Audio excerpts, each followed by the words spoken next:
The state of the economy today is deeply worrying.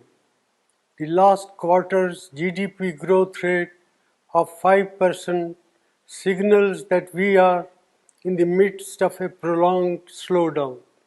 India has the potential to grow at a much faster rate, but all-round mismanagement by the Modi government has resulted in this slowdown. It is particularly distressing that the manufacturing sector's growth is tottering at 0.6%. This makes it very clear that our economy has not yet recovered from the man-made blunders of demonetization and a hastily implemented GST.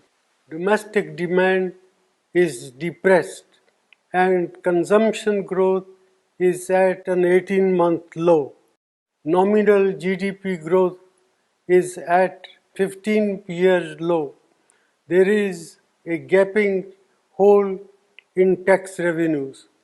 Tax buoyancy remains elusive as businessmen, small and big, are hounded and tax terrorism continues unabated. Investor sentiment are in doldrum. These are not the foundations for economic recovery. The Modi government's policies are resulted in massive jobless growth. More than 3.5 lakh jobs have been lost in the automobile sector alone. There will similarly be large-scale job losses in the informal sector, hurting our most vulnerable workers. Rural India is in terrible shape.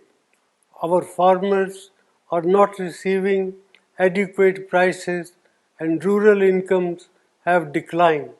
The low inflation rate that the Modi government likes to showcase comes at the cost of our farmers and their income by inflicting misery on over 50% of India's population.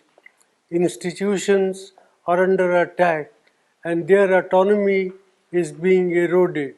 The resilience of the Reserve Bank will be tested after its record transfer of rupees 1.76 lakh crore to the government, which claims that it does not have a plan on what it will do with this windfall. In addition, the credibility of India's data has come under question under this government. Budget announcements and rollbacks have shaken the confidence of international investors.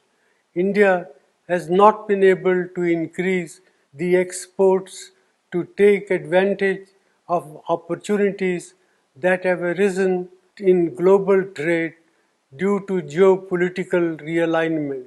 Such is the state of economic management under the Modi government.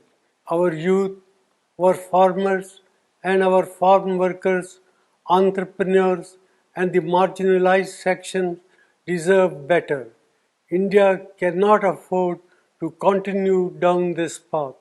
Therefore, I urge the government to put aside vendetta politics and reach out to all sane voices and thinking mind to steer our economy out of this man-made crisis.